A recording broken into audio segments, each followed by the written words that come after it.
Então, calma. Então vamos dar continuidade então sobre o propósito da igreja, a comunhão. E nós encerramos falando sobre as implicações práticas que a nossa comunhão com Deus gera, né? O afastamento do pecado, outros pontos que nós abordamos nos livros, em Efésios, Apocalipse, Romanos, Coríntios, Hebreus, e eram os pontos, os textos que nós lemos e que nos traz essas implicações que a nossa comunhão com Deus gera, né? O afastamento do mundo, dos prazeres, né? Dos desejos carnais, pecaminosos. E parece que é algo tão simples, mas esses fundamentos, essas instruções, ela vai construindo um alicerce, onde Cristo é o fundamento e nós somos então a cada momento alicerçados. Nós vamos criando uma maturidade cristã, né? Parece simples, mas isso tem um sentido muito profundo. É da vida de dentro para fora. Então é a vida de dentro para fora sendo construída, baseada no fundamento que é Cristo. E por que não dizer também no fundamento dos apóstolos, onde os apóstolos fundamentaram o seu ensino e a sua pregação, que é em Cristo Jesus. Então essa maturidade nós conseguimos através da palavra de Deus sendo trabalhada dentro de nós. Então nós falamos dessas implicações práticas, falando de comunhão, falamos a questão que o apóstolo Paulo, ele descreve a comunhão de uma forma que ela surge de uma forma sobrenatural, né? Algo que vem de Deus. Nós falamos o que nós devemos fazer para preservar e aumentar a nossa comunhão com Deus. Então a comunhão ela deve estar ligada com Deus e com os homens. Ela precisa ter essa comunhão. É impossível ter comunhão com Deus e não ter comunhão com o meu irmão. Isso não existe, isso não é bíblico.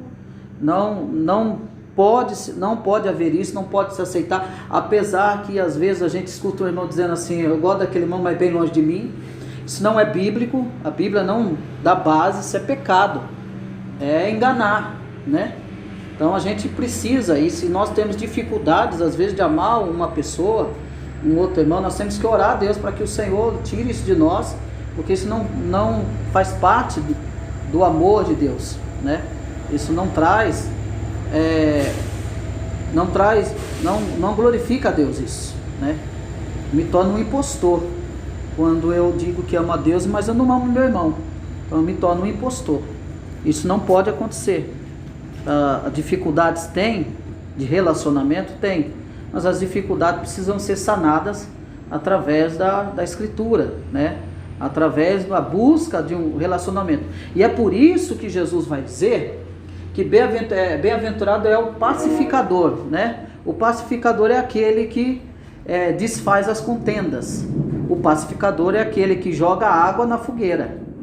Esse é o pacificador. Ele é aquele que é construtor de relacionamentos quebrados. E como é o nosso procedimento no caso, com uma pessoa que foi nojento demais com alguém da nossa família, como é que a gente tem que proceder com isso? Claro, perdão, né? Mas primeiro perdão. É aqui que não é fácil. Essa pessoa era cristã, conhecedora da verdade.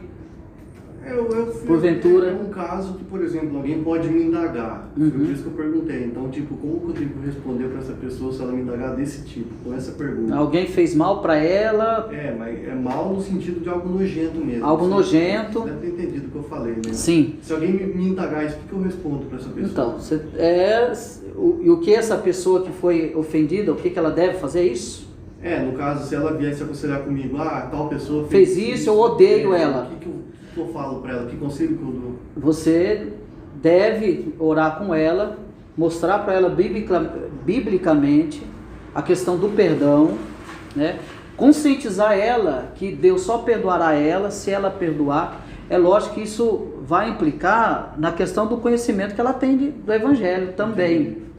É um outro desafio que você vai ter, né?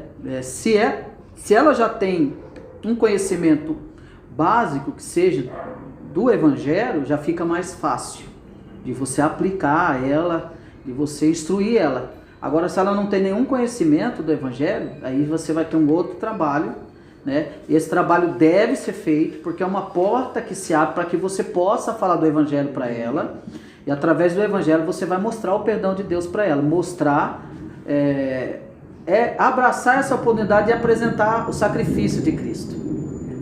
A ponto de desarmar ela. Você vai ter que desarmar os conceitos dela, aquilo que ela construiu através do Evangelho, e apresentar Cristo.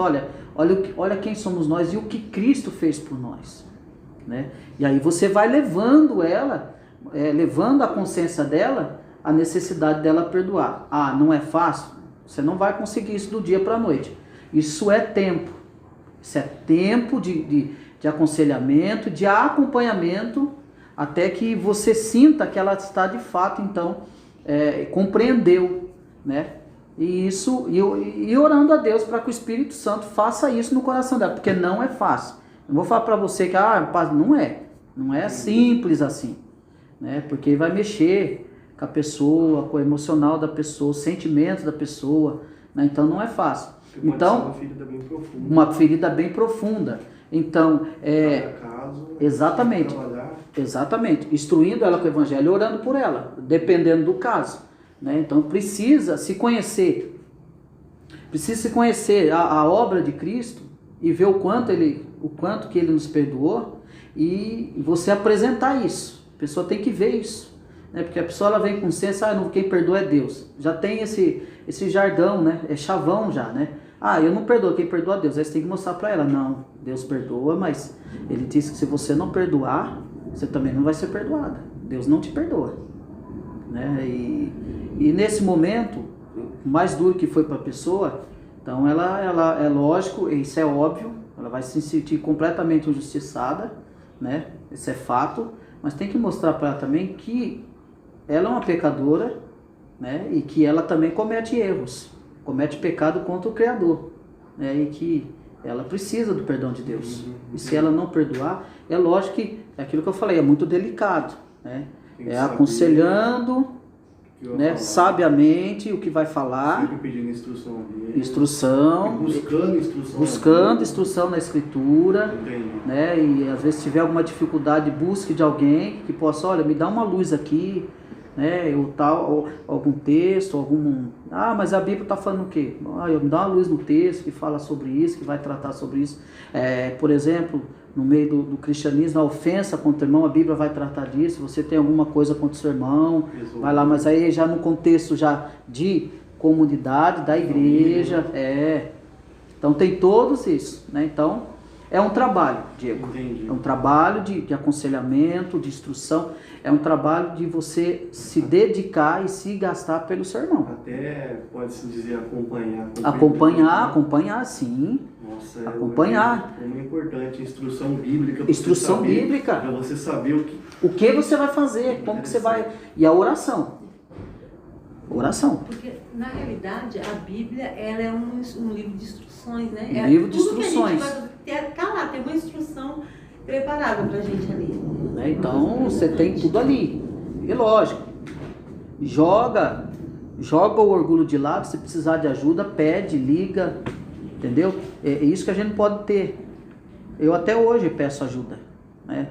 Até hoje eu peço ajuda, instrução, um pastor mais maduro que eu, mais estudado que eu. Eu ligo, eu não entendi isso aqui, me ajuda. Entendi. Tem que deixar o orgulho de lado. E fala, se eu precisar de ajuda, eu vou pedir, né? Então isso é importante. É essa entrega pelo próximo. E como nós estamos falando de comunhão, é essa entrega. Eu não posso ter uma visão de igreja só interna. Eu tenho o meu papel com a igreja, mas eu tenho o meu papel com as pessoas que estão aí fora sem Cristo. né? Então, eu tenho que ter essa ideia, eu tenho que ter essa visão e tenho que ter esse compromisso, né? Que alguém vai vir até você e vai perguntar, e às vezes não é cristã, né? E aí você vai ajudá-la a não entrar num precipício. Na verdade, você vai pegar na mão dela e vai tirá-la de lá e trazer ela para a luz. Ó, é isso aqui. Então você vai apresentar a luz para ela. Então ela vai enxergar quem? Ela vai enxergar Cristo. Ela vai enxergar os próprios pecados dela. Ela vai dizer, de fato, e muita oração num caso desse, muito delicado. Se é um caso delicado, é muita oração e muito cuidado. Muito cuidado. Porque depende do que você pode falar, talvez você pode até jogar uma parte. Você pode perder. Pessoa. Pode perder ela para sempre. Então, é uma responsabilidade muito grande. Sim. Não é fácil. E às vezes vai vir do meio da igreja mesmo, situações como essas. Às vezes vai vir. Entendeu? Então hoje nós estamos dando continuidade sobre comunhão, né? A gente falou, eu vou ler aqui um texto aqui que está na Confissão de Fé de Westminster, que diz assim: a Confissão de Fé de Westminster resume o ensino bíblico da comunhão dos santos. Todos os santos que pelo seu espírito e pela fé estão unidos a Jesus Cristo, seu cabeça, têm com ele comunhão nas suas graças, nos seus sofrimentos, na sua morte, na sua ressurreição e na sua glória. E estando unidos uns aos outros no amor, participam dos mesmos dons e graças e estão obrigados ao cumprimento dos deveres públicos, aquilo que eu acabei de falar aqui, públicos e particulares que contribuem para o seu mútuo proveito, tanto no homem interior como no homem exterior. O que você tem então desfrutado então por estar unido a Cristo e à igreja. Então essa comunhão, ela é uma comunhão mútua, você deve ter uma comunhão com Cristo. É interessante, é isso que a gente tem que ver isso aqui hoje. As pessoas é assim, né? Elas batem no peito, eu tenho comunhão com Deus. E aí com o resto da igreja, você não tem não? Eu não sei por que não tem comunhão com aquele irmão. Então você está errado. Está fora. Está fora. A comunhão minha deve ser com Deus e com os irmãos. Mas aquele irmão, você tem que fazer de tudo para ter comunhão com aquele irmão. Você faz o possível e o impossível. Não deu? Tudo bem. Mas faz a sua parte como cristão. Se ele não quer saber, o problema já não é seu. Mas ainda você vai em busca dele. Fala, irmão, eu te fiz alguma coisa. Aconteceu alguma coisa. Eu te chateei, te magoei. Eu te fiz alguma coisa. Me perdoa, meu irmão. Tenta ser. Aí Jesus vai falar, bem-aventurados os pacificadores. Seja um pacificador. Faça a sua parte para o Senhor. Faça aí a ideia, a intenção é fazer para o Senhor ver. Não precisa chamar no meio do público. Tá vendo como eu sou perdoador? Olha lá, eu tô tentando como. Não, chama ele no canto, à parte. Meu irmão, vem cá. Convida ele para tomar um café. Mesmo para almoçar com você. Não, vem aqui, eu senti isso, aconteceu alguma coisa, eu percebi. Você acaba com a ex-comunhão aí, né? Então, a comunhão, você não pode dizer que tem comunhão com Deus e com Deus e você não tem comunhão com o seu irmão que você congrega, gente. Você não pode dizer isso, está errado. Se você ouviu isso, está errado. A comunhão nossa deve ser com Deus e com os irmãos, e é o que a Bíblia nos ensina. Irmão, mas você não sabe, mas tem uns irmãos que é difícil, é complicado, a gente sabe. E quem falou que a igreja é dos certinhos? A igreja é o lugar que tem a gente piores da terra, está na igreja. Ou por que você acha que Jesus salvou você e a mim? Porque nós era bonzinho? Nós éramos os melhores? Nossa, que maravilha! Eu olhei para a Tina e a Tina reluz ouro, que nem um ouro. Vou salvar a Tina porque ela brilha mais que o sol. Não. Ele disse que salvou Israel, mas não foi porque viu alguma coisa, porque teve afeição por Israel. Deus falou isso. Eu salvei você porque eu quis, não é porque vocês tinham alguma coisa bonitinha. Ele decide escolher e salvar. Então, a gente precisa procurar, nós temos procurado desfrutar dessa união em Cristo, com Cristo e com nossos irmãos? Eu tenho que ter união com Cristo e tenho que ter união com os meus irmãos. Nós vamos abrir a Bíblia, Atos dos Apóstolos, o capítulo 2, o versículo 42 ao 47, que eu gosto por demais desse texto. Atos 2, versículo 42 ao versículo 47. Nós, a semana passada, para nossas irmãs chegaram, estávamos falando sobre o que nós fazemos para preservar a nossa comunhão com Cristo, né, com Deus. Nós falamos sobre Paulo descrevendo como essa comunhão ela surge de uma forma sobrenatural. Nós trabalhamos esses textos.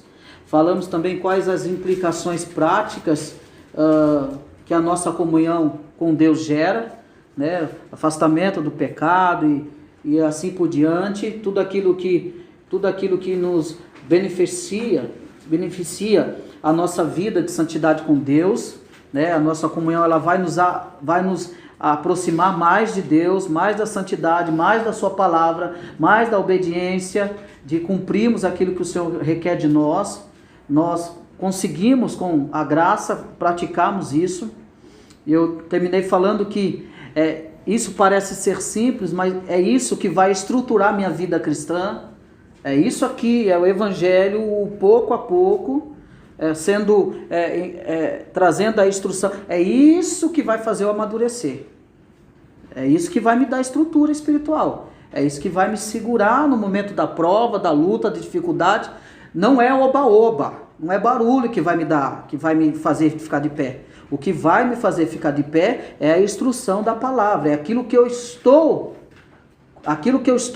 como eu estou alicerçando a minha casa, é como eu estou levantando a minha casa. Né? Salmo 128, Salmo 127, se o Senhor não edificar a casa, em vão vigia a sentinela. Edificar em Cristo. Quem vão vigia.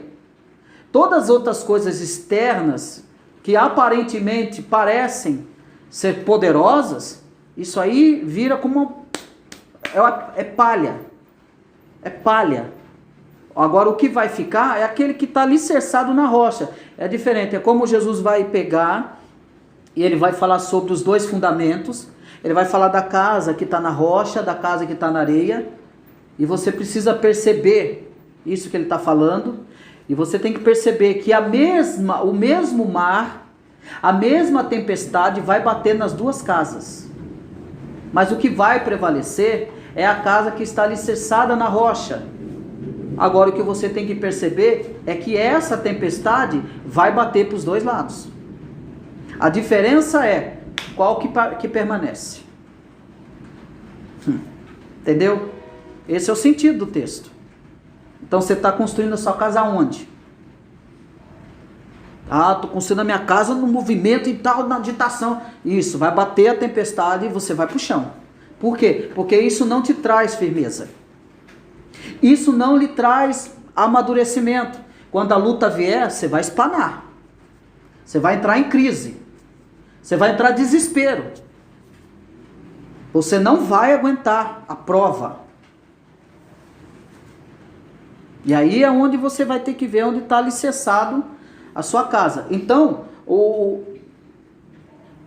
a comunhão, ela tem que ser de dentro para fora, tanto interna, essa interna é com Deus, externa é com os irmãos.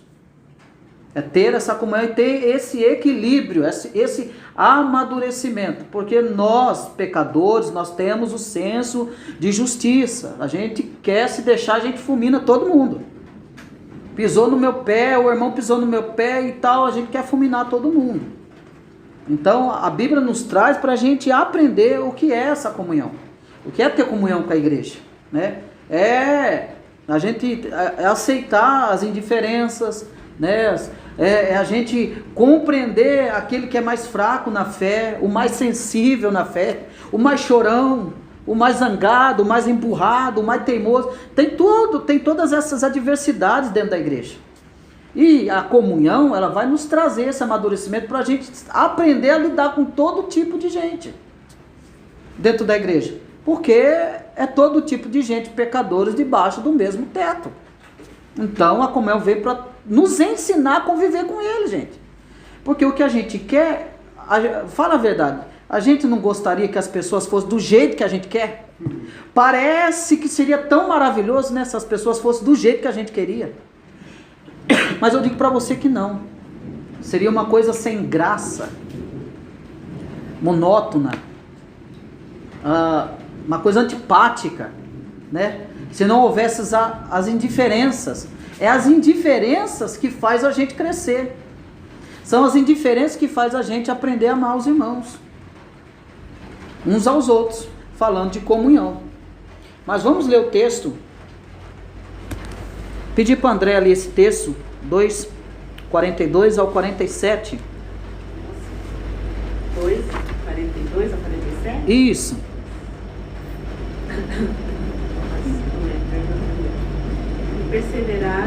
E perseveravam na doutrina dos apóstolos, e na comunhão, no partir do pão e nas orações. Em cada alma havia temor, e muitos prodígios e sinais eram feitos por intermédio dos apóstolos. Todos que creram estavam juntos e tinham tudo em comum. Vendiam as suas propriedades e bens, distribuindo o produto entre todos, à medida que alguém tinha necessidade. Diariamente perseveravam unânimes no templo, partiam pão de casa em casa, e tomavam as suas refeições com alegria e singeleza de coração, louvando a Deus e contando com a simpatia de todo o povo. Enquanto isso, acrescentavam-lhes o Senhor dia a dia os que iam sendo salvos. Então, lendo esse texto, a pergunta que eu faço a vocês é: o que é perseverar aqui? Lendo esse texto, eu quero que vocês falem para mim o que vocês entendem sobre o que é perseverar aqui. O que Paulo está falando aqui? Essa palavra perseverar. Continuar, manter. Dar continuidade, manter. O que mais? Manter-se assíduo naquilo que está fazendo. Também. Mais o que? Não desfalecer. Perseverar é continuar, mas em meio a situações de dificuldade. Continuar, ser constante. O que mais? Vamos lá, tem mais? Ele fala que ele é unânime, então eles eram todos juntos. Acho que por causa da comunhão, um ajudava o outro. Isso, mas a perseverança. Eu tenho que perseverar, você tem que perseverar, você tem que perseverar. Naquela época eles sofriam até o fim, independente da situação, continuar até o fim. Continuar até o fim. Exatamente, todos que vocês falaram estão corretos. É permanecer firme. Perseverar, que Paulo está dizendo, é permanecer firme. Ou seja, persistir em algo até o fim. Né? Então, essa expressão que perseveravam na comunhão, então eles persistiam, eles permaneciam na comunhão, eles lutavam para que a comunhão permanecesse. Eles eram constantes na atividade e no exercício da comunhão. Então eles nutriam a comunhão, eles alimentavam a comunhão. A comunhão para eles era como questão, boa noite, era como questão de vida. Sem comunhão não havia vida entre eles.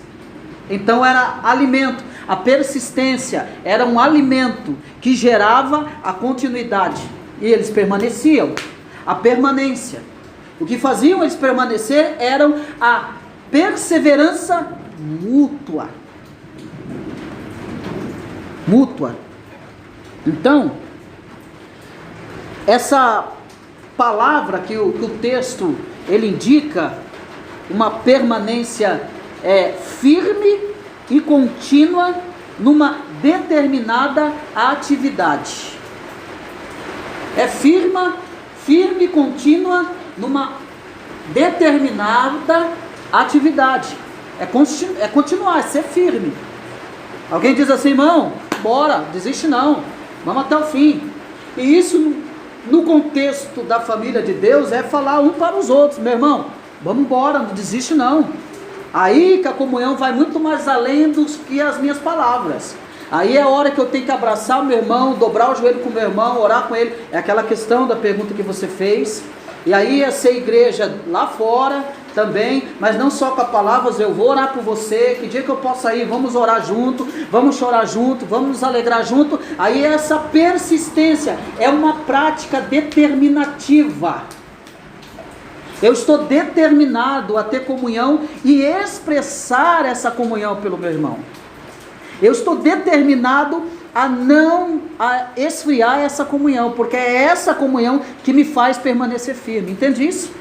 Entendeu isso? Então você entende que você precisa do seu irmão, eu preciso do Diego, o Diego precisa de mim, a Tina precisa da Andréia, a Andréia precisa da Tina, e aí é no contexto espiritual da palavra dizendo, nessa persistência, porque vocês vivem, como a Tina e a Andréia, vivem uma amizade muito próxima, e uma hora ou outra, uma vai precisar do ombro da outra, uma vai precisar desabafar e chorar, porque já se criou um relacionamento, e a gente acaba criando um relacionamento mais íntimo com alguns irmãos, pela proximidade, pela afeição, isso acontece, não é pecado, isso é saudável, e tem aquelas pessoas mais chegadas, que a gente confia, e isso tem que haver, porque é isso que vai nutrir essa comunhão. E falando da comunhão, essa perseverança na doutrina dos apóstolos, na comunhão, no partir do pão e nas orações, então você perceba que em todas as esferas principais da vida cristã, eles eram firmes. Então você perceba que não tem nada além, que não seja, são coisas concretas, sólidas, objetivas, que permaneciam eles firmes. Então, essa ação determinativa e essa ação dessa atividade determinativa que eles davam continuidade. Então, os irmãos da igreja primitiva, eles permaneceram firmes na doutrina que receberam dos apóstolos. Então, a ideia aqui do apóstolo Paulo é que eles não só ouviam, preste bem atenção, isso é muito importante, e é por isso que eu falo que precisa haver uma construção de dentro para fora, não pode ser uma construção externa, ela tem que ser uma construção de dentro para fora. Por quê? Porque eles permaneciam na doutrina. Então a ideia aqui é que eles não só ouviam, eles praticavam, eles davam continuidade, eles estudavam aquilo que eles ouviam dos apóstolos, casa em casa, não era só comer casa em casa, e aqui comer o pão aqui é a Santa Ceia, aqui era o momento da comunhão, era a Santa Ceia, eles estavam juntos. Gente, se estiver pingando aqui, nós muda de lugar. Tá? Não, é que eu senti, mas não sei se Então, essa ideia deles persistirem é na doutrina dos apóstolos, é o evangelho sendo pregado para eles e eles exercendo em comunidade esse evangelho, não só na sua vida própria, particular, como na sua vida externa, né? Deus vai falar para o povo de Israel que Deus não quer que eles rasguem as vestes. Eu não quero essas práticas suas de humilhação, sendo que vocês não rasgam o coração. Eu quero que vocês rasguem o coração, não as vestes. Deus não quer que você derrame lágrimas e não tem nenhuma atitude externa de arrependimento. Lágrima sem arrependimento é só lágrima. Então a ideia aqui é que eles davam continuidade e eles persistiam naquilo que eles ouviam dos apóstolos, porque era o evangelho. É essa continuidade nessa atividade de eu ouvir e buscar em Deus graça para praticar. Então eu não posso deixar, quando eu ouvir, eu preciso então me lembrar, e por isso que na oração você tem que ler, orar a Escritura, orar aquilo que você aprende. Deus, eu aprendi hoje que o Senhor nos dá graça, para que, eu aprendi hoje que os crentes da igreja primitiva, eles davam continuidade na doutrina que eles ouviam dos apóstolos. Senhor, aquilo que eu ouvi no momento de um estudo bíblico, de uma pregação, Senhor, faça com que isso se torne real na minha vida. É esse tipo de oração que nós temos que fazer. É essa busca que nós temos que fazer. Não é essa busca louca de carro, de casa, de não sei o quê. É buscar a cada dia a querer se parecer mais com Cristo. É dar continuidade nessa doutrina. Então você ouve aqui hoje, e saiba de uma coisa, você ouve aqui hoje, Deus responsabiliza você por aquilo que você já ouviu. Aí Ele vai dizer assim, não tem desculpa para você. Porque ele apresenta o caminho, ele mostra, tem um caminho para você. As coisas são difíceis, são duras, mas há um caminho para você, passe por ela. Então, eles perseveravam. Então, eles recebiam, permaneciam firmes na doutrina que receberam dos apóstolos. Então, uma vez que eles foram convertidos a Cristo, então eles passaram a receber a instrução dos apóstolos continuamente. E eles não se desviavam dela.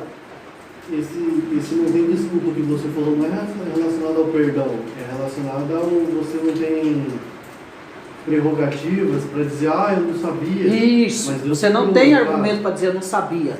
Tá, é nesse sentido. É nesse sentido. Não tem desculpa, não tem. Né? Você não tem prerrogativa para dizer, eu não sabia. E aí eu vou mais além ainda. Mesmo que a pessoa não está sendo instruída, você entra na casa de alguém, não precisa nem ser crente, você vai ver que ele tem uma Bíblia lá. Ela é indesculpável. Indesculpável. A natureza declara que há um Deus, os homens são indesculpáveis. Não dá para dizer, não tem um Deus. Ninguém vai escapar. Aí que fica mais sério, porque, e aí tem que trazer para nós. Nossa, olha a oportunidade que eu estou tendo. Olha a oportunidade que eu estou tendo. Mas alguns não têm isso que eu estou tendo. São momentos únicos. São pérolas. Que você não vai ouvir tão fácil assim. Detalhadamente.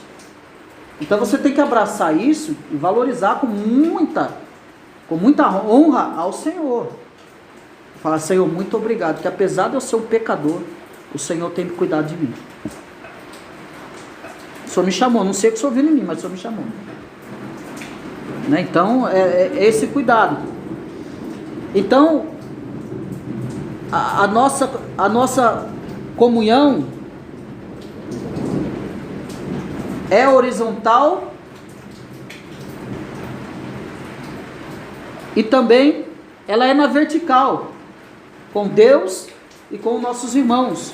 Nós devemos ter e perseverarmos. Então perseverava na doutrina dos apóstolos, e na comunhão, e no partir do pão, e nas orações. Então deixa eu pegar que eu marquei aqui. Primeiro, em primeiro lugar, que nós vamos ver aqui acerca disso, desse texto, aquilo que eu disse, havia então a doutrina dada então pelos apóstolos, e que eles eram qualificados para esta tarefa por causa do seu convívio com Jesus. Então eles eram qualificados para isso, eles doutrinavam, eles estavam preparados, completamente preparados para instruir, para ensinar, para doutrinar, e eles não doutrinavam baseado no fundamento deles, mas no fundamento de Cristo. Então eles tinham qualificação para isso, né? Segundo lugar, quando o texto ele vai dizer na doutrina dos apóstolos e na comunhão, então havia comunhão, né? Ou seja, a palavra aqui ela quer dizer, significa havia uma coparticipação de todos. Ninguém fazia nada sozinho. tinha essa comunhão, um ajudando o outro, essa participação, não é um só se matando e o outro lá, e os outros dando risada, não, todo mundo participava, a ideia aqui é de coparticipação, e embora pudesse então se referir à distribuição dos bens, né, conforme nós vemos aqui no versículo 44 e 45, então aqui é mais provável que se refira a uma refeição em comum ou uma experiência religiosa da qual todos participavam. Então essa comunhão poderia ser esse momento, né? Esse momento de uma refeição em comum, né? As pessoas faziam uma refeição em comum também, né? As pessoas não tinham necessidades, isso é interessante, elas não tinham necessidades, né? Elas tinham essa liberdade. Irmão, hoje para você, eu batia muito nessa tecla. Irmão, que dia que você chamou o seu irmão aí, que está do seu lado, para almoçar na sua casa? Aí tem um lá, né? Tem um desavisado. Mas irmã, tá difícil a crise, né? Tem nem para me comer, aquele, né? Aquele mão de vaca, aquele sem fé, o incrédulo, né? Ele tem fé só para ele, né? É o famoso miserável mesmo, que não gosta de fazer com que as pessoas participem com ele, né? Então ele já julga, né? Ele julga as pessoas. Não, vou chamar a pessoa aqui para comer ovo. Ele já julga que a pessoa, ele já faz uma crítica da pessoa sem saber. É um erro que nós cometemos, né?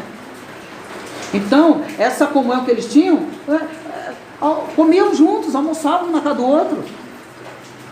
Tinha essa liberdade. Eu bati muito nessa tecla. Não, quantas vezes chamou o irmão para tomar um café da tarde com você, né? Ou para participar do almoço com você, e nesse almoço ter esse momento de comunhão e conversa, e vai falar da obra de Deus, da igreja, né? Ter essa comunhão, falar das tribulações, das lutas, das angústias, das experiências. É isso. A comunhão é isso.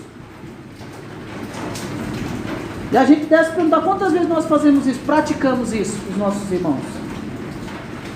E às vezes a gente só conhece o irmão lá na igreja. Você não conhece ele dentro da casa dele. Mas a gente não sabe o nome, né? Não sabe nem o nome. Fala irmão, irmão. Então a comunhão que trata aqui, que nós estamos estudando, é a comunhão bíblica. Ah, não, Cristo, mas era na igreja primitiva. Não, ela permanece, o princípio aqui permanece. Para nós hoje, é isso que nós estamos aprendendo aqui hoje. Dentro desse discipulado, o propósito da igreja é comunhão. Cristo chama nós para a comunhão. Comunhão com quem? Primeiro com Ele, segundo, com os irmãos. Como eu tenho essa comunhão com meus irmãos, chame, toma um café da tarde. Não tem problema, bate um bolo lá de farinha. O importante é você estar junto com ele. De repente você, eu levo um ovo, eu levo leite. É ter essa, sabe, essa liberdade. Eu vou lembrar, eu posso falar, porque é meu irmão. Esse dia, né, segunda-feira, a gente resolveu na casa do meu irmão e tal, olha, aquela torta, a Débora faz uma torta deliciosa. Me apaixonei pela torta dela, é maravilhosa, mas a minha esposa é melhor, né? E aí, fez uma torta maravilhosa. Esse dia eu liguei pro meu irmão, e aí, vamos fazer, olha, eu não tenho isso, não tenho... Não, beleza, então o que falta? Falta um ovo, tá tão bom, vamos pegar. Eu tenho lá em casa, nós ajuntou os ingredientes e fizemos aquela bela torta. E comemos e conversamos, damos risada, aí rolou até um bolo, né, André? Então isso é gostoso. Mas fez isso é porque é seu irmão. Não, você pode fazer com aquele que não é seu irmão, não é seu parente. Isso é bom, isso é comunhão. A igreja precisa disso. A igreja, ela não pode só entrar nessa rotina de se encontrar só naquele dia. É maravilhoso, o dia do culto ao Senhor, vá para a igreja. Mas ela tem que viver isso fora das quatro paredes. Isso. Tinha que ser com os irmãos ou pode ser com pessoas? Pode ser com pessoas, melhor ainda. Nossa, mas isso. Não segue o mesmo ritmo ou a mesma definição de religião? Não, deve. É o momento, é a porta que se abre para você evangelizar. Você mesmo fala, olha, nossa, ontem Jesus me deu um livramento, é mesmo. A pessoa começa a se interessar, mas como que foi? Não, eu estava assim, mas o Senhor... Aí você vai entrando com o evangelho. Quando você menos esperar, você já está pregando o reino de Deus para ela. É importante, Tina, é importante ter essa comunhão com os irmãos, é importante, é uma vida saudável para a igreja, mas quando você também tem a oportunidade de ter essa comunhão com pessoas não cristãs e até mesmo de um conceito religioso diferente do teu, minha irmã, não dispensa, convide, sente com ela, tome um café com ela, converse com ela, escute-a, sem criticá-la, porque a crítica sem sabedoria, ela destrói relacionamento, mas uma crítica bem colocada e sábia, ela constrói relacionamento. Então, pode, deve, é evangelismo. A gente colocou lá o churrasco dos homens, mas eu coloquei churrasco evangelístico dos homens. Porque dentro desse churrasco que é só para homem, convida alguém que não é cristão para participar do nosso churrasco. Ele vai ouvir uma mensagem, ele vai ouvir um louvor, e essa pessoa não cristã, o Espírito Santo pode tocar no coração dela. Então o nosso churrasco tem que ser evangelístico. Tudo que o crente faz deve ser evangelístico. Tem que ter essa ideia de comunhão. E as pessoas lá fora, nossa, como que eles são unidos? Porque como que eu vou falar de união para as pessoas que estão lá fora? Se ele olha para dentro da igreja, não tem comunhão, não tem união. Entende? Então precisa primeiro construir uma comunhão saudável dentro da igreja, no meio da sua comunidade, para depois falar dessa comunhão e viver essa comunhão fora da sua comunidade. Quando esse alguém olhar para a sua comunhão e olhar para a igreja, ele vai olhar como todo, é igual, não tem diferença. Entende isso? Uma coisa que eu acho muito interessante na igreja presbiteriana, de primeiros, é isso, né? Eles prezam muito a comunhão. Preza muito essa comunhão. Sábado, lá em Birigui, foi a inauguração da Inauguração. igreja. Mandei umas fotos para você ver lá como que vai ser a nossa igreja aqui. Igreja. E É foi uma aquilo coisa lá. tão linda, porque assim, tinha não sei quantos pastores de vários campos. Estados. Do estado, veio quase de divisa de Minas. não Divisa sei de quanto, Minas. não sei o quê. Tinha vários. Guarujá. Foram tudo lá prestigiar o pastor. A inauguração. Então foi assim, foi muito bem. porque Aquela a gente comunhão. Brisa muita comunhão. Então sempre for assim, vai ter isso. Vai todos os pastores. Porque brisa essa comunhão, essas coisas de estar comunhão ali, sabe? Os pastores tudo juntos. É muito interessante isso. E é o nosso lema. Quanto mais unido, mais forte nós seremos. Quanto mais unido, mais forte a gente é. Você não consegue ser igreja sozinho. Você não dá um passo. É um ajudando o outro. E essa comunhão, então eles tinham essa comunhão. Em terceiro lugar, ele vai falar que havia o partir do pão. Então, esse é um termo que Lucas emprega, aquilo que eu falei, para aquilo que Paulo vai chamar de Santa Ceia, né? No partir do pão, é aquele momento do partir do pão mesmo, ele partindo aquele pão e passando para os irmãos, esse momento, essa comunhão, e eles estavam unânimes nesse momento. E às vezes a gente vê, as pessoas às vezes ficam pensando se vai, né? Mas sabe o que é interessante? Vamos lá para a comunhão, vocês vão ficar assim, mas é pura realidade. É aquele mesmo irmão que diz assim, eu perdoo, irmão, mas eu quero longe de mim. É aquele irmão que vai pegar no pão. É aquele irmão que vai tocar no sangue de Cristo, no corpo de Cristo, representado pelo pão e pelo vinho. Está entendendo isso aqui? Não tem alguma coisa errada aí? É aqueles mesmos irmãos que só vê o irmão quando ele vai para o culto. Acabou o culto, ele não vê mais. Ele não sabe se o irmão está morto, se ele está vivo, se ele está doente, se ele está passando necessidade, se ele está precisando de socorro. É aquele irmão que quando você liga para ele, ele nunca consegue te ajudar, nunca. Que tipo de comunhão é essa? Essa comunhão precisa haver disposição, vontade, desejo.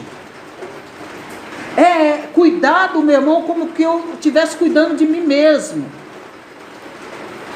Então, se eu amo a Deus, eu amo o meu irmão. Se eu amo a Deus, então eu me amo. Eu me amando, eu amo o meu irmão.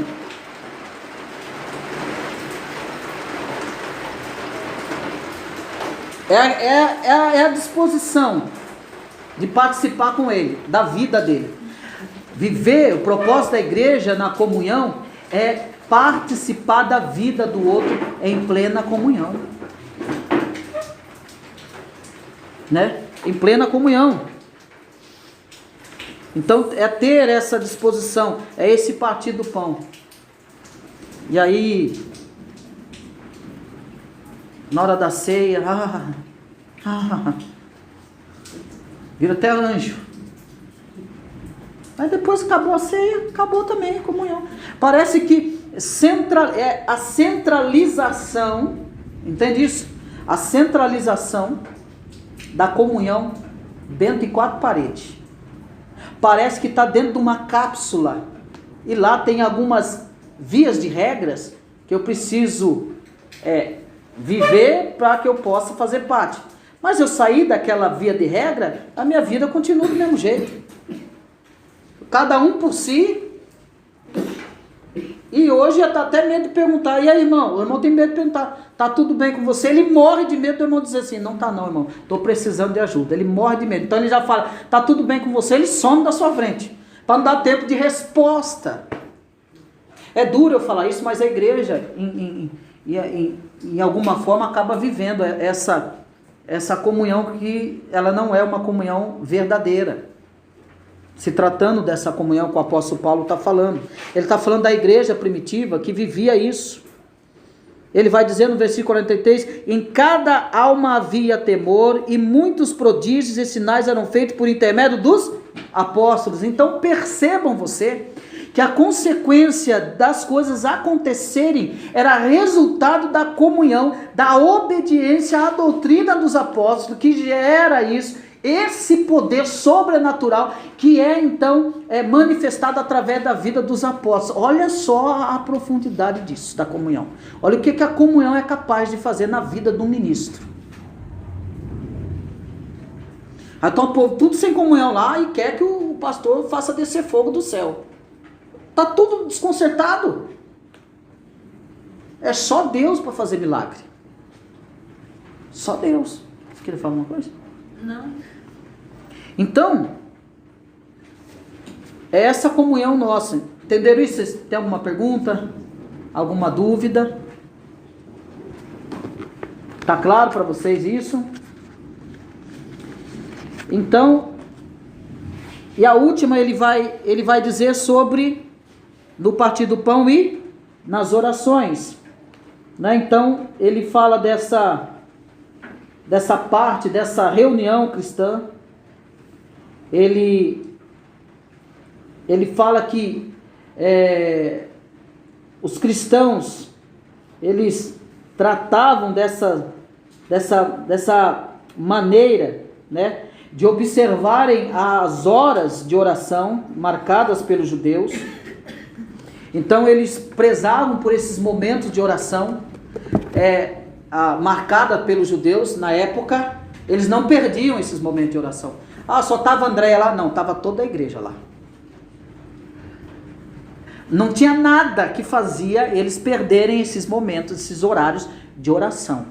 A igreja estava junto. Aí você entende por que havia sinais e prodígios através da vida dos apóstolos. Por quê? Porque era uma igreja saudável e que viviam na prática, na atividade, no espírito, na comunhão, viviam essa prática cristã na vida da igreja. Bom, Cris, será que a gente chega nisso? Consegue. A igreja consegue? Consegue. Mas ela tem que seguir isso. Mas aí eles eram mortais como eu e você, pecadores como eu e você. O que eles faziam? Eles ouviam, obedeciam e praticavam. Ficou simples? É difícil hoje, né? Não é difícil hoje? Difícil. Com tanta coisa? Mas é porque os homens colocam muita carga em cima. Muita carga. Seguir. Isso, muito fardo. E os fardos dos judeus estão aí. Só mudou o tempo. Os apóstolos eram destruídos pelo próprio Espírito, né? Exatamente. Cristo, então, Cristo, eles aprenderam com Cristo.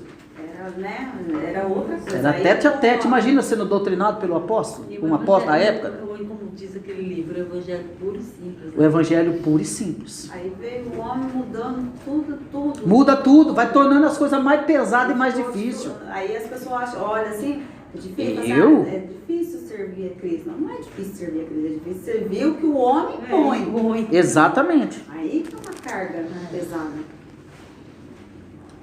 Mas aí nós vamos ver quais são, então, as características da comunhão que existiu na igreja de Jerusalém. E vamos ver aí no capítulo 2 mesmo, do versículo 44 a seguir, nós vamos ver quais são as características que existiu na igreja de Jerusalém. Que a comunhão que existiu na igreja de Jerusalém, olha comigo o 44. Todos os que creram estavam o quê? E tinham tudo em? Então não tinha ninguém lá querendo ser maior que o outro lá, né? Tinha isso aí? Não. Tinha alguém mais superior que o outro ali? Não. Todos os que creram, e você tem que entender, você tem que voltar no capítulo 2, né? No discurso de Pedro ele prega, ele fala disso, ele vai mostrar depois que os acréscimos, né? O capítulo 2, lê o capítulo 2 todo, você vai ver o resultado disso. Então todos os que creram, aquilo que foi pregado, o Evangelho de Cristo, eles estavam juntos. E tinham tudo. Dá para alcançar, Diego, tudo em comum? O que você entende disso? Vamos lá, me ajuda aí. Tudo em comum. Você tem que olhar e ver assim, Neide e Andréia. Peraí, estou percebendo que a Andréia está com uma roupa diferente, a Neide está com uma roupa diferente. É isso que ele está falando? Não, ou a Andréia e a Neide estão com uma roupa igual. Nossa, como ela tem tudo a ver em comum, né? Aquela afeição, nós temos alguma coisa em comum. Você gosta de preto, eu gosto de preto, eu gosto de jeans, você também gosta de jeans. É isso que ele está falando? Vamos lá, me ajuda aí. O que é? Em comum Vamos lá. na presença do Senhor, né? Pode ser, não sei. Vocês falam a mesma língua, Falam a mesma língua. né? Tem o mesmo sentido, né? O que mais? Mesmo pensamento, mesmo objetivo. Mesmo objetivo, mesmo propósito. Amavam o próximo como a si mesmo. O que mais que você entende? E outra, eles estavam juntos.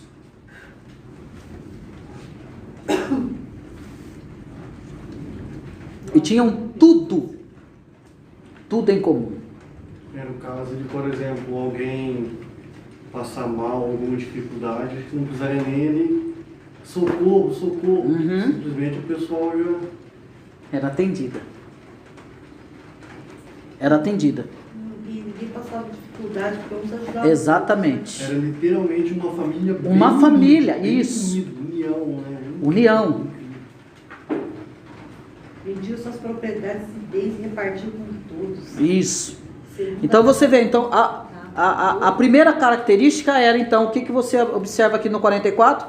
Todos estavam juntos e tinham tudo em comum. É a primeira característica. Vamos ver aqui o versículo 45. Vendiam as suas propriedades e bens, distribuindo o produto entre todos, à medida que alguém tinha. Eu tenho 2 carros. Tem um irmão lá, coitado. Coloca a família na minha época de criança, Barra Forte. Cansei de ver isso. Barra Forte, coloca a esposa, né? Põe a esposa na frente e os 2 filhos atrás na garupa. Barra Forte é bicicleta, calor 10. Aí passa o irmãozinho lá, esse irmãozinho passa de carro, tem 2 carros. Irmãozinho, passa, Senhor. Dia de chuva, então, tá lá a senhora, cansei de ver isso. A senhorinha de guarda-chuva para a igreja, o irmão passa, falta jogar barro nela, mas não abre a porta para ela entrar. Para não sujar o carro. Eu conheci irmãos que não davam o talão da porta para não sujar o carro dele. Mas estava lá na Santa Ceia. Como é precioso, irmãos, estar bem junto a ti. Porque assim, eles têm um pastor, não é todos os pastores, mas já vi pastor falar assim, Nossa, irmão, tá sozinho no carro aí, coitada, a irmã tá debaixo, mas como é que eu vou dar carona pra essa irmã se o meu Exatamente, mas é questão circunstancial, a cabeça fechada. Não é? É. Tipo, aí eu não vou levar, porque vai que eu levo, outro vai ver. Mas se criou isso dentro da igreja mesmo, Não é, né? coitada, Essas a irmã atitudes. toma chuva, porque minha esposa não tá, como é que eu vou levar, os outros vão falar. E Aí eu acho aqui, que é assim, democracia. para você entender essa questão de vender as propriedades, porque o que está acontecendo aqui? O povo está se convertendo e o povo está vindo. O povo está vindo e não tem onde eles ficarem. Eles não têm moradia. E o que a igreja fazia então? Recebia esses irmãos, e aqueles irmãos que tinham propriedade, tinham as coisas, vendiam para socorrer esses irmãos que estavam vindo para Jerusalém, se convertendo ao cristianismo. Aí vem um missionário, às vezes vem sozinho, é uma luta para um irmão receber esse coitado dentro da casa dele. Tô mentindo?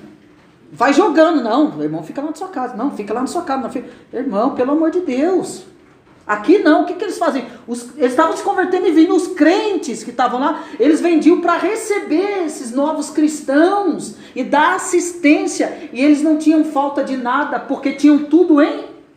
Como, tá chegando um povo aí que se converteu pela pregação. Opa, eu tenho uma fazenda, eu tenho uma terra, vou vender para atender esse povo, esses irmãos nossos. Mas se alegravam, né? Uma outra coisa que me chamou bastante atenção também, lá de Pinheiros, foi essa situação. É a situação. Muitas pessoas com posses, pessoas assim, empresários, e você vê, são pessoas humildes, que pratica isso aqui, ó. Assim, tipo assim, sabe? Eu não vou, mas eu tô pagando para 2 pessoas ir para a obra missionária. Eu fiquei assim, impressionada, gente. Como é que pode? Porque a gente já foi de igrejas que a gente via pessoas numa arrogância, uma coisa terrível, sabe? Às vezes nem tinha aquela arrogância. Aí você pega, vê, e isso acontecer, da Bíblia ainda acontecendo, pessoas assim, que pessoas que são empresárias e se doam um dia inteiro. Se doa o dia inteiro. Missionária. Eu, quando eu vou para a obra missionária, eu ajudo na cozinha, eu não posso locomover. Como assim? Olha que coisa. É Deus, porque é isso aqui. Eles repartiam o que tinha e doavam. Eles não estavam vendo posição. Tipo, se é advogado, se é médico. Não estava vendo isso. Eles estavam vendo que eles eram cristãos. E é isso que tem que chamar muita atenção. Ali. Porque às vezes, e não é puxando sardinha para a nossa igreja, não é isso. É o que a gente vê. Então a gente fala daquilo que a gente vê. Eu, quando eu vou para a ação missionária, para as viagens missionárias, eu fico na cozinha, eu trabalho na cozinha. Então eu sou auxiliar de uma cozinheira que é empresária e arquiteta, ela que é arquiteta da nossa igreja, ela que faz aquela arquitetura da igreja. Ela está lá na cozinha cozinhando e doa os alimentos ainda da cozinha. Entendeu? Ela é arquiteta, empresária. Eu sou auxiliar dela na cozinha. Ela é incomum, é ter tudo em comum. Que amor que ela tem pela obra. O amor que ela tem pela obra. Linda. Entendeu, Diego? Então é isso que falta. Para uma igreja se tornar saudável, ela precisa viver essa prática dessa comunhão. Porque se dá atenção para quem tem. É o oposto. Se dá atenção para quem tem. Na maioria das vezes aí que acontece. Né? E aquele que não tem, fica lá, coitado. Porque ele não tem um título, não tem um cargo, não tem um carro. Não tem uma casa própria. Então... Aí chega um lá, né? Vem aqui. Olha, eu reservei um quarto pro senhor. É duro, né, gente? Não é pesado? Tem que fazer você pensar. Não faz você pensar? A gente tem que pensar nisso. Corrompe. Então, a qualidade, as características estavam juntos e tinham todo em comum e vendiam suas propriedades para ajudar. Eu não estou falando, Paulo não está falando aqui para você pegar a tua casa, a única casa que você tem, vender. Não era isso. O contexto aqui que Paulo está tratando é aquilo que eu disse. Eram os cristãos que estavam chegando em Jerusalém que não tinham onde ficar. E pessoas cristãs já convertidas que tinham propriedades, eles não ficavam lá não. Ó. Não vou dar para ninguém. Não, vinha famílias. Lembra? Eu quero que você lembre. Aí, ó, obrigado, Espírito Santo. Lembra de Ananias e Safira? Era nessa época aqui. Ah, porque nós vamos vender, a gente quer vender, a gente vai dar, vai dividir. Era nesse contexto aqui, preste bem atenção. Quando eles não praticam o que eles falaram, eles mentem. O que Pedro fala para eles? Ó, você não mentiu para mim, você mentiu para quem? Para o Espírito Santo de Deus. Porque eles não precisavam dar Eles não precisavam dar tudo. o que eles quisessem falar. Aí tem um outro ensinamento ali profundo. Mais que... Entendeu? Eles mentiram. Falaram que venderam um preço, sendo que eles venderam para o outro. Ninguém pediu para eles.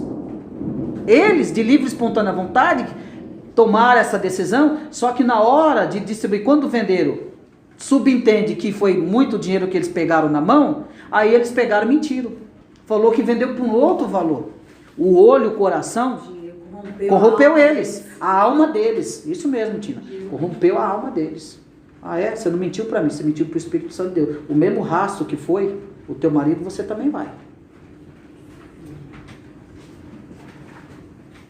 Você pode prometer para mim, André, e não cumprir. Não vai acontecer nada com você. Não promete para Deus e não cumpre. Aí é...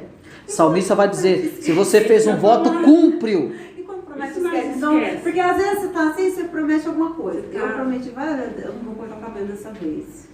Não, mas isso aí é uma promessa sua, Então, você e você mesmo. Então, aí, porque às vezes a gente, né, nas esquisitices, assim, na falta Sim, de sim, nossa, que a gente sim. fazia, não vou fazer mais. É uma suposição. Aí eu acordei, nossa, eu tinha prometido. Aí você fala assim, não, Deus, eu acho nem, nossa, filha, pelo amor de Deus, vai cortar a nossa vida. Tem esses momentos que os impulsos nossos impulsos nos fazem cometer algumas... Mas também, quando não é promessa, assim, você vai esquecer. Porque ele promete, né? Mas quando promete... Tem até um versículo que fala, né? É melhor não prometer do que prometer e não cumprir. Eu acredito que ainda há perdão, só que tem... Sim, tem a consequência, né? Tem semeadura. Não, perdão. É aquele negócio, né? É a mania que os crentes, né? Isso é para os crentes. Eu não sei lá fora do mundo, mas deve ser a mesma coisa. Os crentes chegam no final do ano e fazem aquela lista de promessas. Esse ano 2020, eu vou ser fervorosa, eu vou ler a Bíblia inteira, eu vou orar, eu vou jejuar, eu vou fazer... Não cumpre nem um terço do que prometeu. Porque ele mesmo se garante, ele esquece que se Deus não der graça para ele, não vai fazer nada do que ele falou. Então não prometa. É melhor falar assim, Senhor, me ajuda, eu sou fraco, o Senhor é forte. Eu não posso, o Senhor pode. Eu tenho desejo, mas eu na minha força eu não consigo, me ajuda. Tem que ser humilde, se humilhar diante de Deus e falar, Deus, eu não consigo. E é lindo. É lindo, Diego. Então você percebe que você vai criando uma estrutura espiritual. Isso aqui é estrutura. Alicerçar uma estrutura aqui. Vocês não podem esquecer do que eu estou ensinando para vocês. Vocês têm que lembrar disso aqui. Você tem que guardar isso aqui. Isso aqui é tesouro que você guarda aqui, ó.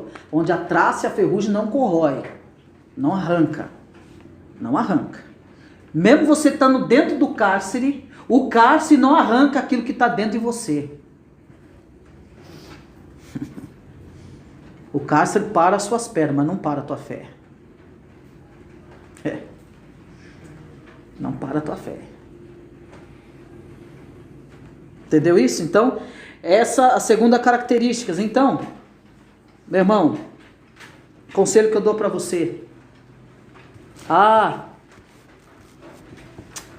Vai fazer, tá fazendo as coisas porque é final de ano, então já vem aquele emocionalismo, aquele tratamento, né? Aquele tratamento para mexer com as emoções, final de ano, as criancinhas pobres, não sei o que, eu vou ter que fazer, e começa aquela artimanha para sensibilizar para fazer alguma coisa, não vai por esse caminho.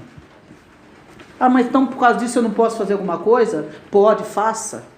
Faça. Não, tudo bem, mas faça, porque às vezes o final de ano é o momento que a pessoa tem uma renda maior, tem um abono, né, tem 10º. Você quer fazer alguma caridade? Faça, e não escolha não, faça cegamente. Eu vou fazer, eu não sei para quem vai, mas eu vou fazer por alguém. Eu quero fazer uma caridade, ninguém precisa saber o que eu vou fazer. Em caridade, eu vou entrar na parte do recurso da igreja de recurso. No caso, seria o nosso recurso, assim, hoje seria o dízimo, né? Vamos colocar assim. Aí eu conheço pessoas assim que falam assim, Eu não estou usando dízimo para fazer 8,56? coisas meio estranhas na Não tô igreja. acreditando que é Coisa isso. assim, que não tem necessidade, enquanto alguém lá está Voou. precisando. O que ele faz? Ele pega o dízimo, vai lá, compra uma cesta básica e dá para alguém que está precisando. Aí já ouvi falar um monte contra essa pessoa, mas eu penso assim, ele está fazendo alguma coisa com o dinheiro dele, só que não está passando, né? Mas ele está fazendo. Se está errado, eu não sei. No meu ver, eu falei assim, eu não vejo isso como errado, porque ele está ajudando alguém que realmente tem necessidade, que precisa. Aí precisa se analisar o porquê que ele não devolve o dízimo. Precisa se analisar por que ele não faz isso. Qual que é o motivo dele fazer isso. Então, Porque o dízimo, ele é bíblico, tanto no Antigo Testamento. Há uma diferença que no Antigo Testamento era obrigatório, tá? No Novo Testamento, ele permanece o seu princípio de devolver, a devolução do dízimo, mas ele não é obrigatório, ele é gratidão. Eu entendo que tudo que eu tenho, tudo que eu possuo, vem através da graça de Deus. A minha saúde, se ele não te der saúde, você não trabalha. Se ele não te der inteligência, você não faz nada. Então é entender como gratidão. Eu vou devolver o dízimo ao Senhor, não é porque eu devo a Ele. O que eu devo a Ele é gratidão. Tá? Então precisa se entender, são coisas delicadas, precisa se entender por que Ele não faz isso. Né? Tem que entender os dois lados. É explicado de fato como é essa devolução do dízimo? Tem que entender essa parte. E tem que entender a parte por que é que ele faz isso. Mas às vezes ele está fazendo isso porque ele vê que tem um irmão precisando e também, a exatamente. igreja dele não ajuda. Analise, precisa analisar. Ele pega contexto. Tá, se for nesse isso, mas se for nesse contexto, aí tem que se tratar o caso. Porque já aconteceu, a gente já sim, passou sim, por isso, já. Né? Nós já passamos por isso. Eu já de ver irmãos do pastor querer poder dar o dízimo não, ajudar aquele ajudar irmão e não poder ajudar. Aí a sede falava assim, não, tem que vir pra cá, tem que vir pra cá. E aí aquele irmãozinho naquelas necessidades. Aí o pastor falava, poxa vida, eu vou fazer então aqui pedir, assim, fazer um ajuntamento aqui pra poder ajudar. Não posso pegar o dízimo que é da sede, tá certo? Quer dizer, a sede Então, sempre queria. Né? Cada caso é um caso, né, meu filho? Então era complicado. Então tem isso. Tem isso. Mas, falando na questão de atender, né, os irmãos e atender as pessoas, façam isso. A mão direita faz, a esquerda não precisa saber. Mas atendam. Você pode? Olha, eu consigo alcançar alguém com minha finança. Eu vou fazer alguma coisa por alguém. Não importa quem. Vou fazer alguma coisa por alguém. Faz, meu irmão. Parece que tem pessoas que quando falam em dízimos já ficam... E às vezes é por não ter sido explicado para ele, má interpretação. Ela tem que entender que, por exemplo, Deus não precisa de dinheiro. Exato. É o ouro da prata. Exato. Mas a obra dele... Ela é movimentada, né? Então... Sustentada. Porque, por exemplo, tem o pastor, que no caso dos presbiterianos, nem você me explicou, não trabalho, né? Sim, como é que eles vão comer? Então. Tem a questão do salário do pastor, a questão da luz, a questão... Exatamente. A construção da igreja. Construção. É que nem se fala, que nem se explica, é gratidão. É gratidão. Não é como não é imposto, como você vê aí, outra, ameaçado. Você não der, eu vou tirar a tua carteirinha de membro. Não é como se a gente... Tá errado. Não é como se tá a gente errado. fizesse isso por obrigação, é por gratidão. É gratidão. Sabendo que Deus não precisa de dinheiro, porque Ele é o dono. Exatamente. Então, mas é por gratidão. O termo é devolver. Eu vou devolver ao Senhor. Devolver o quê? Aquilo que é dele. O pessoal acha que está dando. Fala, não, eu estou devolvendo o que é dele. E tem gente que parece que tem uma certa mágoa a respeito de dinheiro. Tem mágoa, ódio, raiva. Nossa, você arruma briga com ele. Sabe por que eu acho isso? Por causa dessas igrejas inescrupulosas. Também. Acaba não ensinando com fome. Mas vamos ver se a gente encerra aqui. Então, estavam juntos, tinham tudo em comum, distribuíam, vendiam os bens, distribuindo o produto entre todas à medida que alguém tinha necessidade. Versículo 46.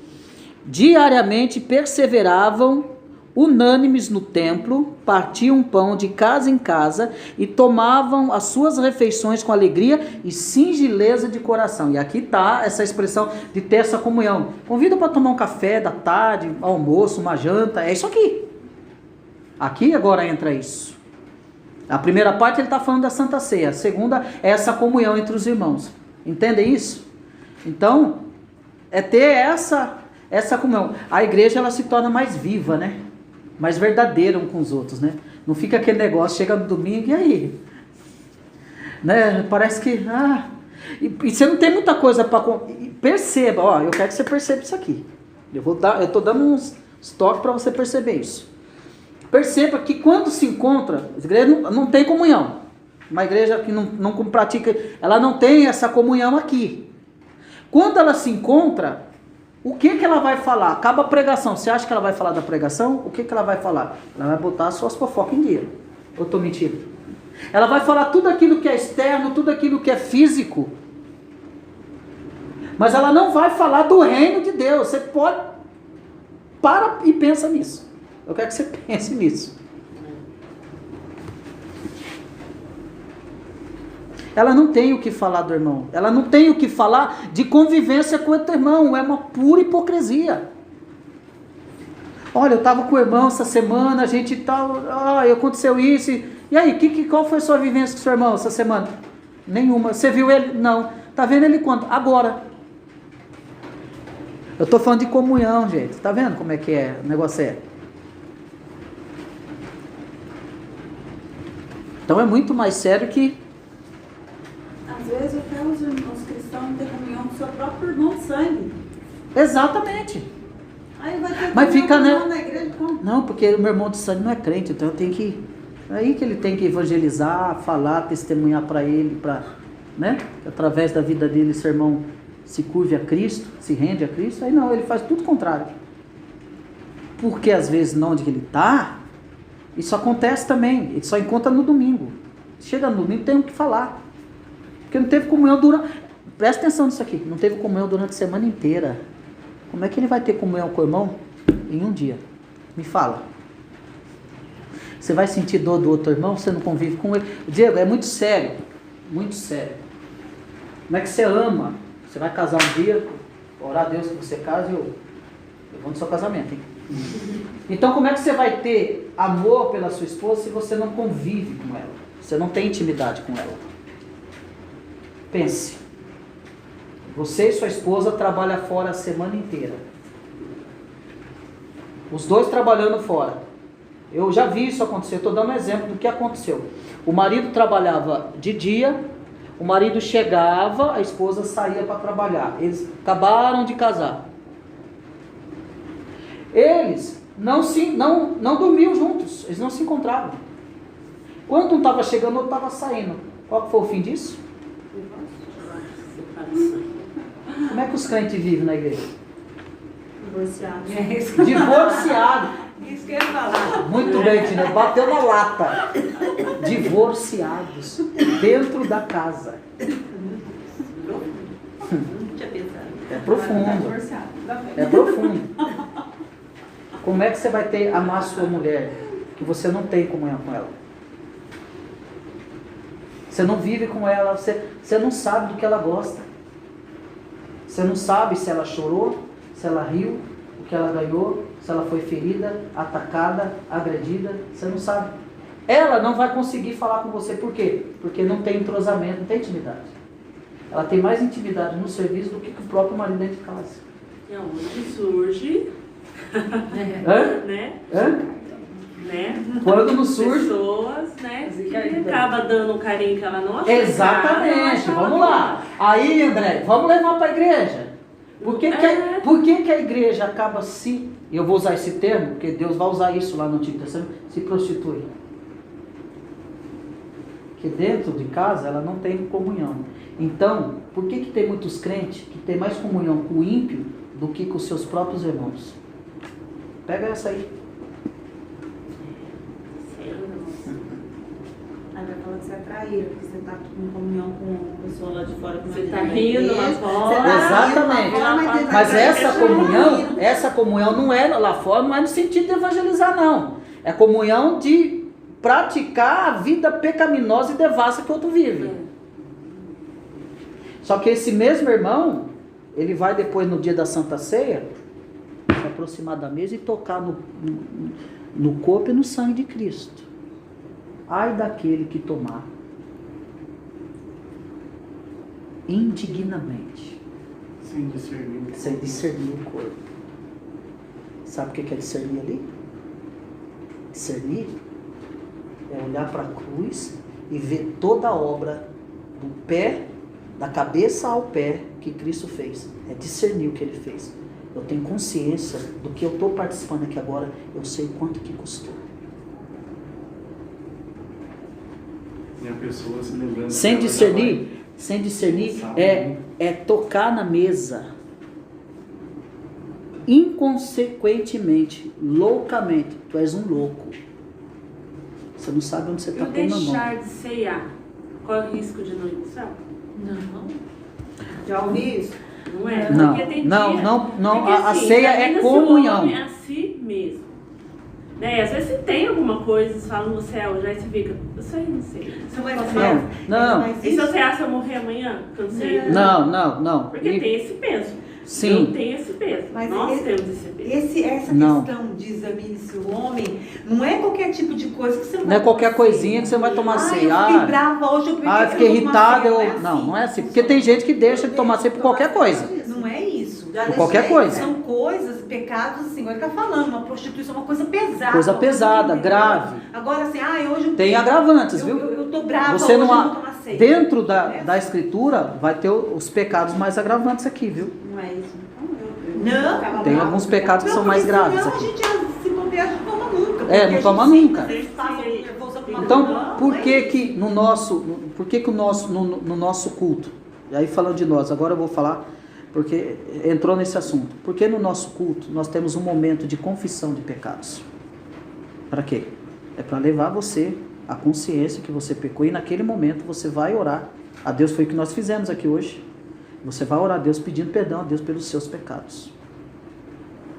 Então no nosso culto, há esse momento de confissão de pecados. Nós cantamos o hino 71, se sofrimento te causei, ó Deus.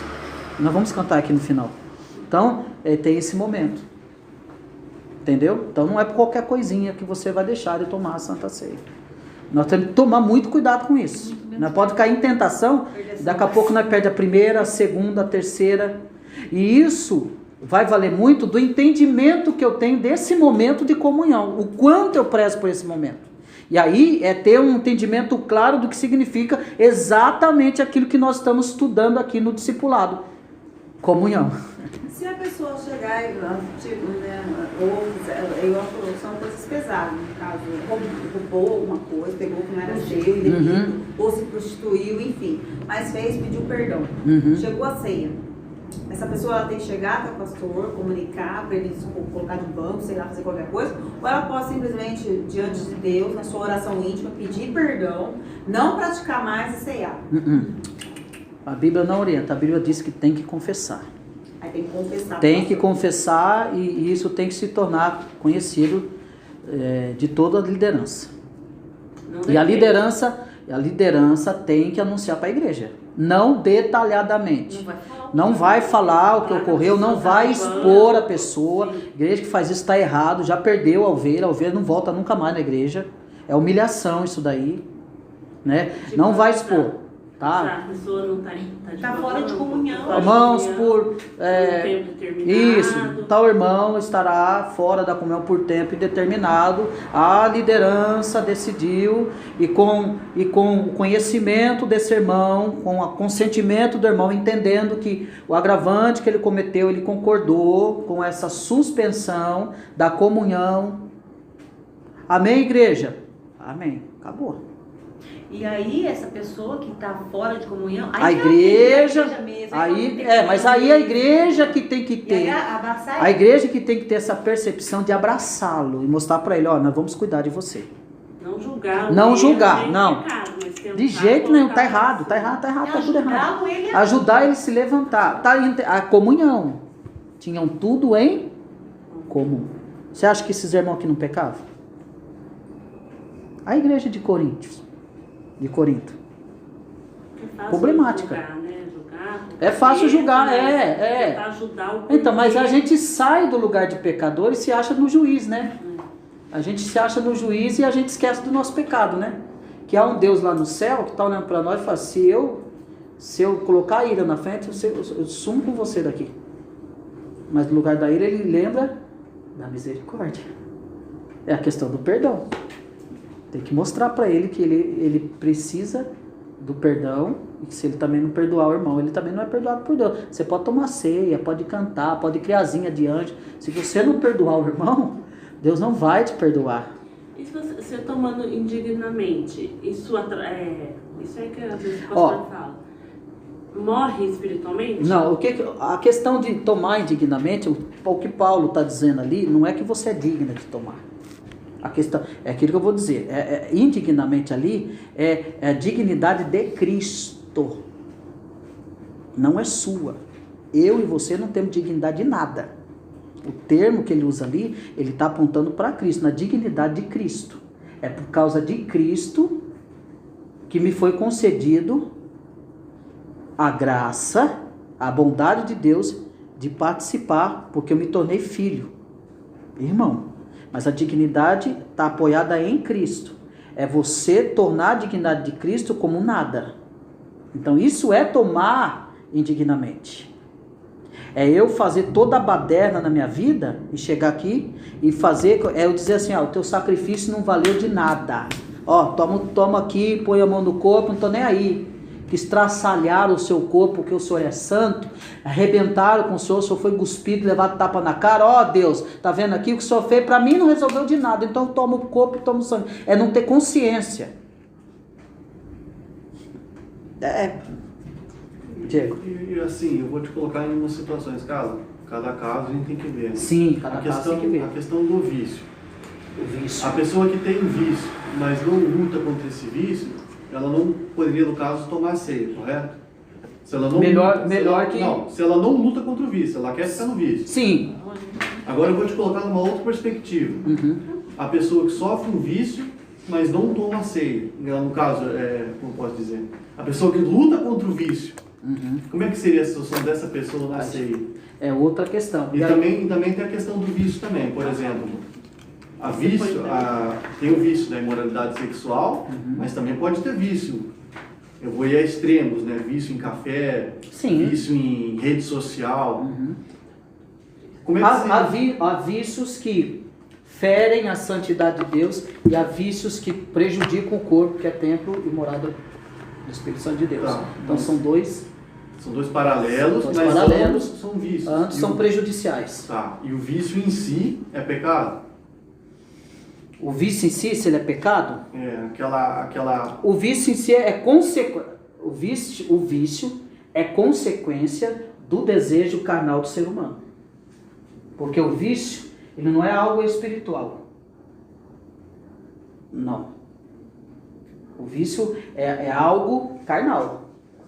É uma necessidade carnal do corpo. É um pecado, se torna mas não é questão do pecado, é questão que ele se torna escravo desse vício. Entendi. Tá? Porque é uma consequência do desejo carnal. A glutonaria, pecado. É uma necessidade carnal. Porque, por exemplo, eu não sei se já aconteceu com você, de, por exemplo, falar em pecado, a gente primeiramente já pensa em moralidade sexual. Sim, já pensa, só tem isso. Tem muitas coisas. Agora, se torna pecado, por quê? Porque você está falando de vícios, você está ferindo o corpo, né? Você está prejudicando o seu corpo. E o nosso corpo, nós temos que cuidar do nosso corpo, né? Nós temos que ter todo o cuidado do nosso corpo. Apesar de nós sermos desleixados às vezes, a gente tem que cuidar do nosso corpo, né? E quando a gente não cuida do nosso corpo, aí entra glutonaria, bebedice, né? Entra todas essas coisas que pendem tudo para desejo carnal, né? Aí vai se tornar pecado, porque quanto mais eu alimento, mais eu quero. Tá, e voltando ao cerne da pergunta, questão do tomar ceia. Essa pessoa é viciada, mas você percebe, é perceptível que ela está tentando se libertar. Está tentando se libertar. No seu caso, você reuniria o pessoal lá, faria uma reunião, como é que seria para saber se essa pessoa iria ceiar ou não? Como é que seria esse Então, julgamento a respeito desse tema? Então, Cada caso é um caso. cada caso é um caso. Nesse caso, mais uma vez eu falo, tem que chamar a pessoa para perto e tratar essa pessoa. Entendi. Entendeu? Até tratar essa pessoa é um trabalho. É um trabalho de entrega, de tempo. Tratar essa pessoa, orientar ela biblicamente. Tá orientando essa pessoa até ajudar ela. Tem que ajudá-la. E nesse tempo de aprendizado, no caso, Exatamente. ela não seria. Sim, o que se aconselha a ela se afastar até que poderia até fazer a pergunta, e aí, você se sente bem? Porque é o seguinte, Diego, nós não podemos falar para essa pessoa, você não vai cear. Eu não posso fazer isso. Eu não posso entrar na frente dela e falar, você não vai tomar ceia. Não, eu não posso fazer isso. De jeito, a consciência é dela. O que eu tenho que fazer? O que um líder tem que fazer? Ele tem que chamar a pessoa e orientá-la. Passei assim, como você tá assim, então eu aconselho você, eu não estou mandando em você. Eu estou te aconselhando a se afastar por um tempo, até que nós tratemos esse assunto, te ajudando. Mas também não adianta falar para o cara se afastar e largar ele lá. Entende? A responsabilidade. Entendi. Então tem que falar que vai tratar, então você vai tratar ele de perto, ajudar ele. E isso entra dentro do aconselhamento. Então você vai tratar ele, ajudar ele a sair disso. Certo. Entendeu?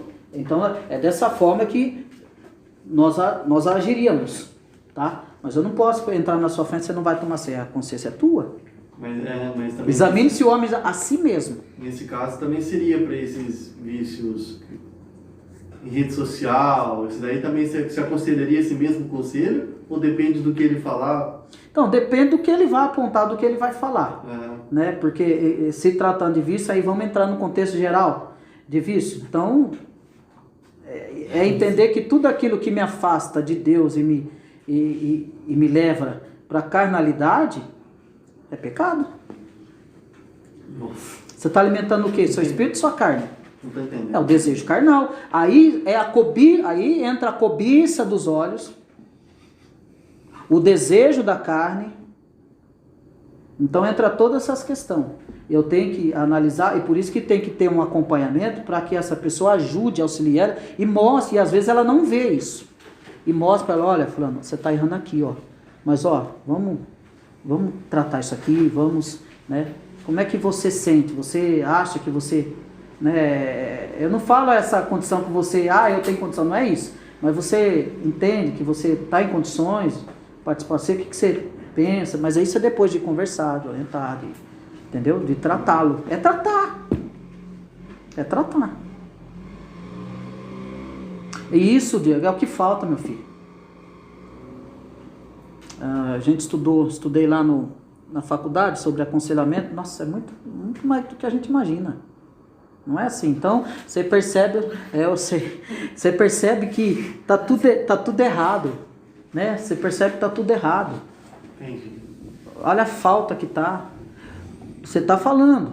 Mas quantas pessoas que estão aí, ó, pedindo misericórdia, que quer ser ouvida, aconselhada, atendida aí. Tem gente sofrendo, meu irmão, do seu lado, você nem sabe. Mas não tem ninguém para poder aconselhar. Aquela visão que é culto nesse dia, e culto nesse dia, acabou. Você acredita se você quiser. Tem líderes que você precisa marcar 2 meses antes para falar com ele. Como é que você se aconselha? Quem que vai te aconselhar? E se não tiver uma equipe de pastoreamento, de aconselhamento, está perdido.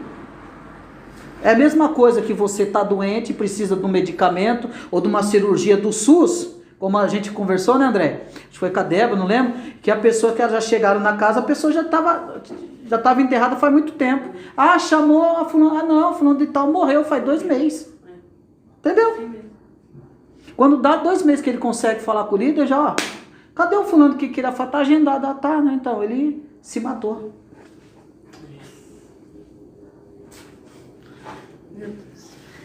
É profundo o negócio, até eu fico meio...